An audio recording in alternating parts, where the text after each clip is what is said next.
동아일보 10월 1일 사설입니다. 공모관계 손준성 재판 도중 김웅 불기소한 검찰 뭐가 급했나, 이런 제목입니다.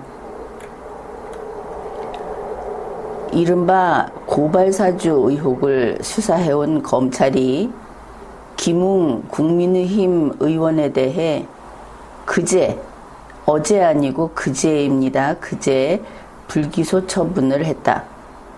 고발사주 의혹이라고 하는 것은 윤석열 씨가 후보일 때, 사실 이게 문제가 됐으면 대선 후보 자격이 박탈되고, 그리고 형사 피고인, 또 이게 유죄가 나오면 지금쯤 감옥에 가 있을 그런 사건입니다. 김웅 의원은 그때 말이 많았음에도 불구하고 끄떡없이 건재하다, 이런 이야기를 하는데 동아일보 사설이 그것을 다룬 겁니다. 5개월 전 고위공직자범죄수사처는 흔히 공수처라는 것이죠. 2020년 4월 총선 전에 손준성 검사가 김 의원에게 당시 여당 국회의원에 대한 고발장을 전달한 것이 공직선거법 위반에 해당한다며 손 검사를 기소했다. 대략 그런 사건입니다. 공수처는 손 검사와 김 의원의 공모관계가 인정된다며 고발장 전달 당시 국회의원 후보자로 민간인 신분이던 김 의원의 처분을 검찰에 맡겼다. 그런데 검찰이 공수처의 판단을 뒤집은 것이다. 이래서 당시에는 공수처와 검찰이 서로 대립하고 있는 것처럼 보였고, 또 국민들은 공수처를 매우 의심하는 눈초리로 바라보았었습니다. 검찰의 수사 의지를 의심하게 하는 징후는 수사 초기부터 있었다. 이 검찰이 불공정하다는 의심을 받고 있다. 그때나 지금이나 이런 생각이 듭니다. 김 의원 사건이 검찰로 넘어간 지 한 달여 만에 손 검사는 새 정부의 첫 검찰 중간 간부 인사에서 검사장 승진을 노려볼 수 있는 요직인 서울고검 송무부장으로 발령이 났다. 재판을 시작하자마자 무죄를 전제로 피고인 신분인 손 검사의 영전 인사를 단행한 것이다. 이것은 좀 상식에 반하죠. 혐의가 있다 해가지고 피고인 신분인 그런 사람을 영전 인사를 했다면, 저 사람은 무죄가 될 모양이다, 내부적으로. 그리고 저 사람은 정권이 비호해주고 있구나. 하다못해 국민의 신임을, 국민의 의심을 사는 문제도 있지만, 그 재판을 하는 판사에게, 법관에게 정권이 이 사람은 내 사람이다, 손대지 마라 해서 재판 결과를 압박을 하는, 재판 개입을 하는 일로도 비춰지는 그런 대목입니다. 손 검사에 대한 재판이 아직 끝나지도 않았는데 재판 도중에 검찰이 김 의원을 서둘러 불기소 처분한 것은 더 납득하기 어렵다.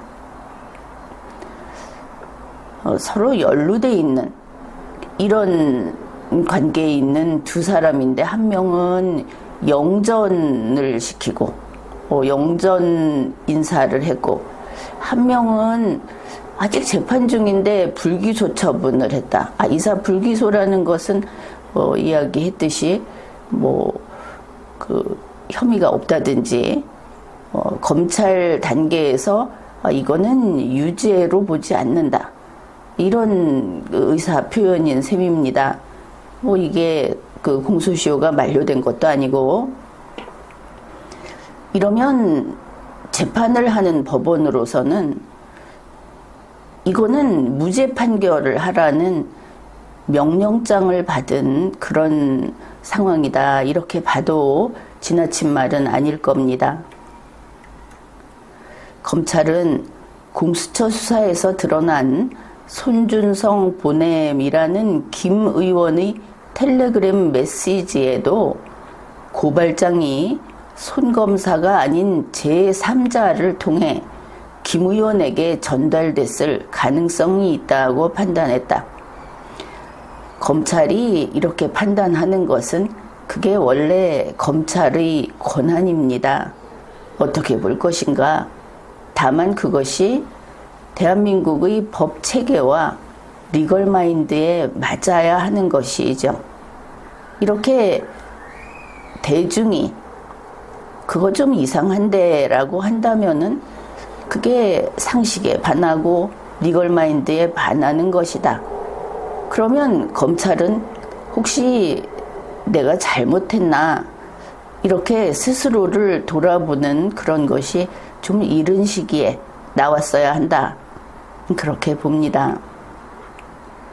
공모관계를 입증하기에는 증거나 진술이 충분하지 않다는 것이 검찰의 논리다.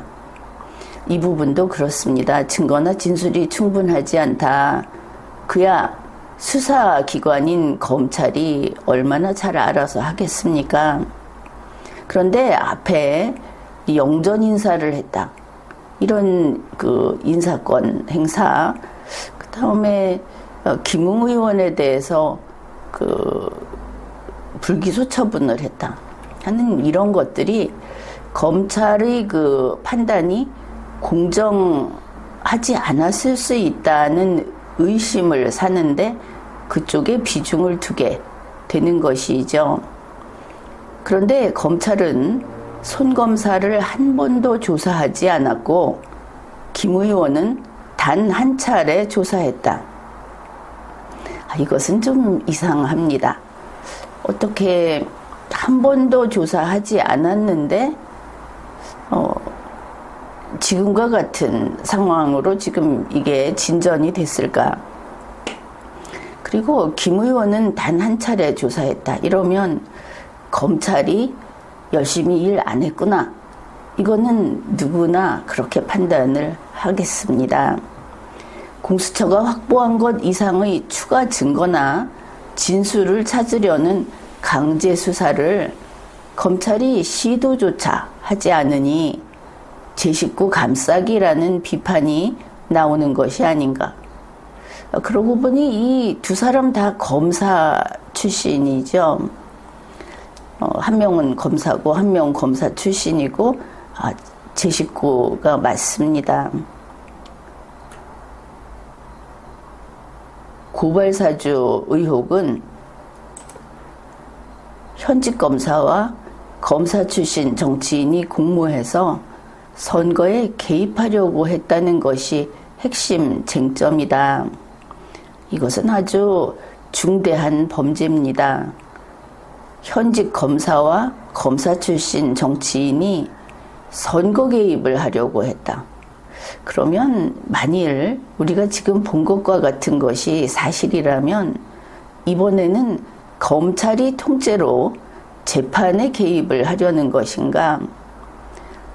검사 출신, 검찰 식구를 지키기 위해서 선거에 개입하려고 했다는 사건을 법원이 무죄 판결하도록 재판에 개입하고 있는 것인가? 이러면 죄가 점점 더 커지는 것이죠. 만일 그쪽이라고 한다면 공수처와 검찰은 동일 사건의 핵심 쟁점을 정반대로 판단했다.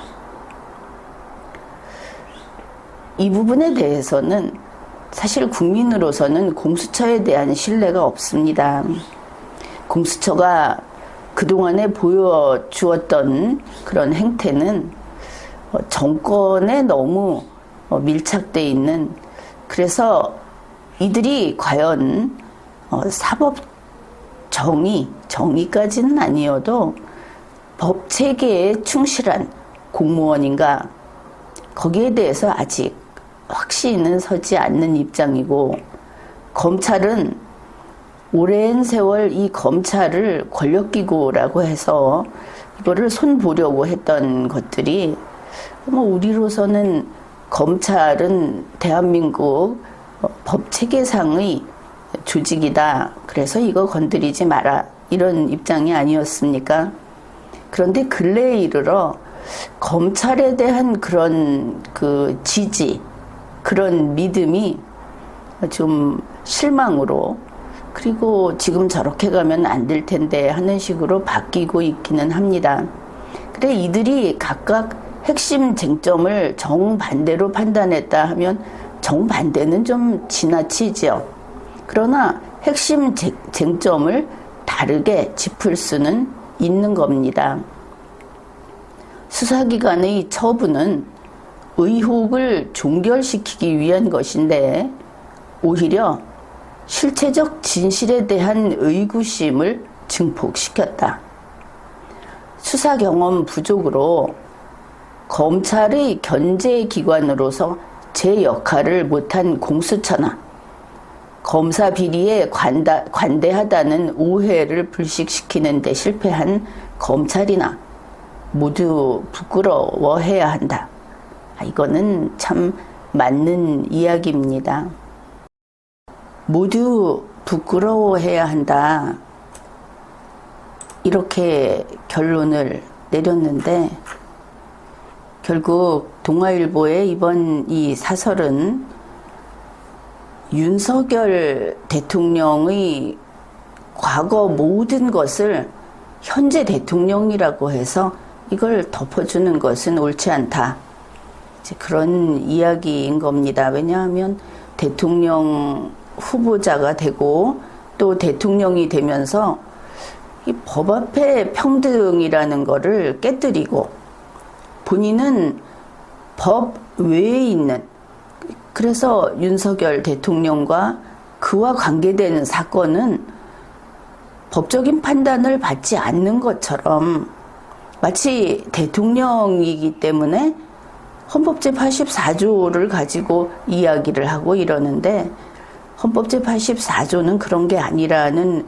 리마연의 리걸마인드 연구소의 지난 방송을 다시 보시기 바랍니다. 그것은 그렇지 않고, 그런데 동아일보가 지금에 이르러 이걸 문제 삼는 것은 아주 조심스럽게, 뭐가 급했나, 시기적으로 좀 이르다, 이렇기는 하지만 사실은 법원의 재판에서 손대라, 법원의 재판에 압력을 가하지 마라, 이런 법 질서를 준수하라 하는 내용이면서, 그리고 윤석열이라고 하더라도 동아일보는 윤석열 대통령에게 좀 호의적인 매체다, 이런 이미지가 아닙니까? 그렇지만 윤석열에 대해서 공정한 잣대를 들이대라, 그래서 유죄면 유죄로서 제대로 처벌을 받아야 한다, 이제 이런 동아일보가 올바른 길로 돌아섰다. 사실 그동안에는 좀 친정부 성향이 있었죠. 그래, 언론사는 원래 이러해야 하고, 이런 식의 제대로 된 비판이 나왔을 때 이 언론사의 힘이 이 정부가 잘못된 길로 가는 것을 막아주고 진정한 도움이 되는 건 그런 거다, 이렇게 볼 수 있겠습니다.